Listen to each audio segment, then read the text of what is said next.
میری زندگی کا مقصد تیرے دین کی سرفرازی، میں اسی لیے مسلمان، میں اسی لیے نمازی۔ میرا نام طاہر منصور ہے اور میں اسلام آباد کا رہنے والا ہوں، اسلام آباد کا رہائشی ہوں۔ اور میری تعلیم شعبے کے لحاظ سے میں آئی ٹی اور سیلز مارکیٹنگ میں رہا ہوں۔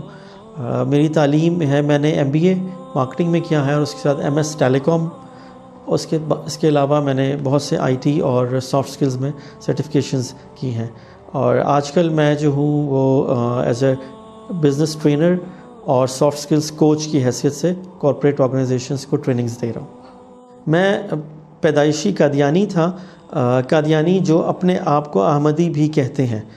میرے پردادا انگریز سرکار کی فوج میں ملازمت کرتے تھے اور وہاں سے انہوں نے مرزا قادیانی کے مذہب میں شمولیت اختیار کی۔ اسی طرح میرے پردانا بھی پولیس کے محکمے میں تھے اور انہوں نے بھی مرزا قادیانی کی مذہب میں شمولیت اختیار کی۔ اور میرا خاندان ایک کٹر قادیانی گھرانہ تھا اور جس کا تعلق مرزا قادیانی کے جو ان کا رائل خاندان ہے اس فیملی سے تھا۔ اور میں قادیانیت کے اہم ترین شعبوں اور عہدوں پر بھی رہا ہوں، اور اس لحاظ سے ہمارا خاندان بہت پرومننٹ تھا اور میں قادیانیوں کی تبلیغ اور تمام سرگرمیوں میں بہت بڑھ چڑھ کر حصہ لیتا تھا۔ قادیانیت مذہب جو ہے اس میں بچپن سے ہی اسلام اور مسلمانوں کے خلاف، اور خاص طور پر مسلمانوں کے مذہبی طبقے کے خلاف بچپن سے ہی قادیانیوں میں بہت زیادہ نفرت دلوں میں ڈالی جاتی ہے، اور ہمیں یہ بتایا جاتا تھا کہ ہم ہی واحد وہ جماعت ہیں کہ جو کہ نعوذ باللہ حق پہ ہیں اور جنہوں نے جنت میں جانا ہے۔ اور قادیانیوں نے اپنی ایک جنت بھی بنائی ہوئی ہے جس کو وہ بہشتی مقبرہ کہتے ہیں کہ 10% چندہ دو گے تو وہاں چلے جاؤ گے۔ تو ہمارے چونکہ باپ دادا بھی ایسے ہی کرتے آئے تھے تو ہمارا بھی یہی یقین تھا، ہم یہی سمجھتے تھے کہ ہم ہی جنتی ہیں، ہم ہی جنت میں جائیں گے اور باقی تمام لوگ جو ہیں وہ جہنم میں جائیں گے۔ تو ہم ایک خول میں بند تھے اور زندگی گزار رہے تھے قادیانیت کے اندر ہی، کیونکہ قادیانیت جو ہے وہ وہ اپنے لوگوں کو جکڑ کے رکھتی ہے، جیسے وہ پتلی کی طرح اپنے لوگوں کو استعمال کرتے ہیں، حتیٰ کہ یہاں تک بھی اجازت نہیں ہوتی کہ وہ کسی دوسرے کی اسلام کی یا قرآن کی کوئی اور تفسیر بھی اپنے گھر میں رکھیں۔ مجھے موقع ملا ایک ملازمت پہ سعودی عرب جانے کا۔ اب سعودی عرب تو قادیانی نہیں جا سکتے، لیکن قادیانیت کے مذہب میں یہ ہے کہ اگر اپنا موقع کوئی فائدے کی بات ہو تو اس کو اختیار کر لو۔ تو اسی لیے ہم نے شناختی کارڈ بھی اور پاسپورٹ بھی کے اوپر بھی سائن بھی کر دیا کہ جی قادیانی نہیں، مرزا قادیانی پہ لعنت بھی بھیجی اور وہاں پہ چلے گئے۔ تو وہاں پہ سعودی عرب میں چونکہ جو ملازمت تھی وہاں پر بھی ایک قادیانی ہی تھا جو کہ ایک عربی کمپنی کے انڈر جو ہے بہت بڑی پوزیشن پہ تھا۔ تو اصل میں مجھے سلیکٹ کیا گیا تھا وہاں لے جانے کے لیے، کیونکہ میں ان کی تبلیغ میں بھی بہت ایکٹیو تھا۔ تو وہاں پر پھر میں نے ان کا انڈر گراؤنڈ نیٹ ورک بھی دیکھا کہ جہاں پہ کس طرح کا سارا قادیانی ہے، انہوں نے مراکز بنائے ہوئے ہیں، ساری دنیا سے لوگ آتے ہیں۔ پھر اس میں مجھے جو ہے وہ وہاں پر جو قادیانی جمع ہو کے اپنے طور پہ چھپ کے جاتے ہیں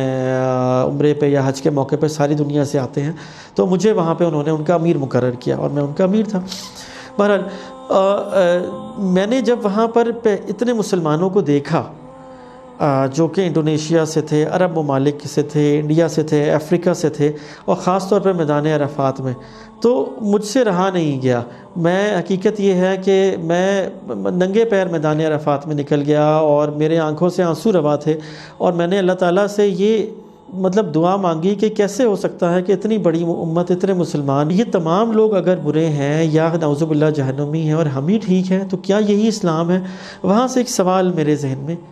اللہ تعالیٰ نے ڈالا۔ پھر وہاں سے واپسی کے بعد ایک لمبا تحقیق کا سفر ہے جو کہ تقریباً 12 سال پر محیط ہے، کہ میں نے تحقیق کی کہ ہمارا قادیانیت مذہب ہے کیا۔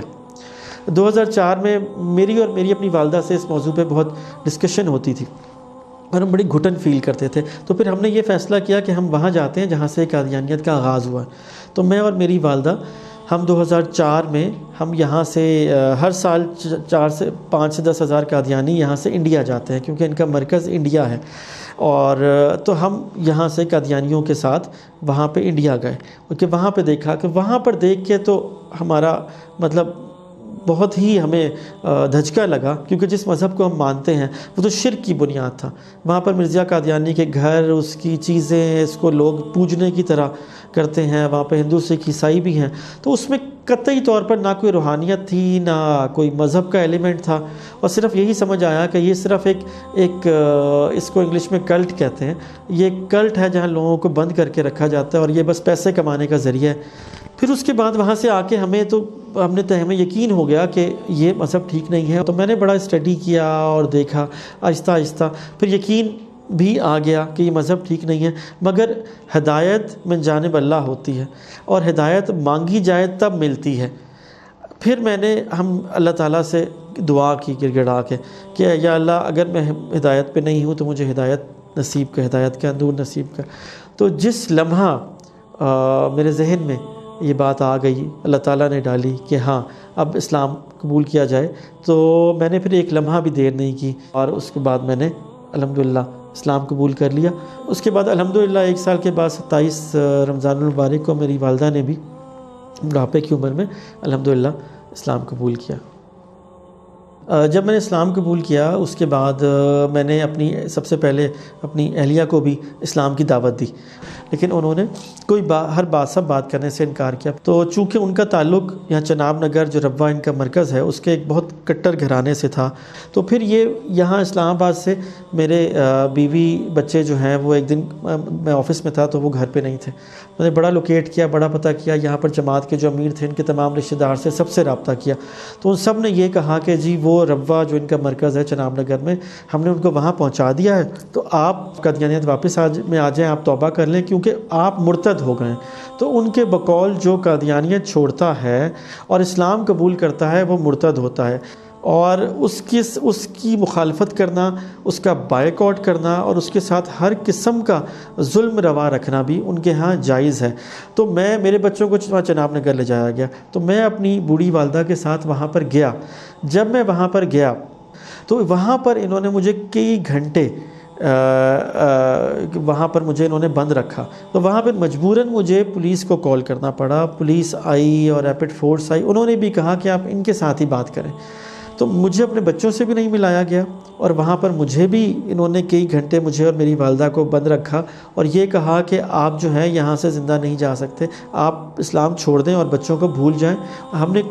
کیس بھی کیا، اور پھر کیس میں کسٹڈی کا آرڈر بھی ہو گیا، لیکن اسی دوران یہ کیس کے کورٹ کے آرڈر کے اگینسٹ بچوں کو اور میری اہلیہ بچوں کو لے کے قادیانی جماعت ان کو انگلینڈ لے گئے۔ اسلام لانے کے بعد اب میرا مقصد حیات کہہ لیں، زندگی کا مقصد یہ ہے کہ میری پوری کوشش ہے کہ ان لوگوں کو جو اندھیروں میں بھٹک رہے ہیں، کفر کے اندھیروں میں بھٹک رہے ہیں، خاص طور پہ قادیانی مذہب کے لوگ، کہ ان کو میں اندھیروں سے نکال کے اسلام کے نور کی طرف لے کے آؤں۔ یہ میری کوشش ہے، اور انشاءاللہ یہی میرا مشن ہے۔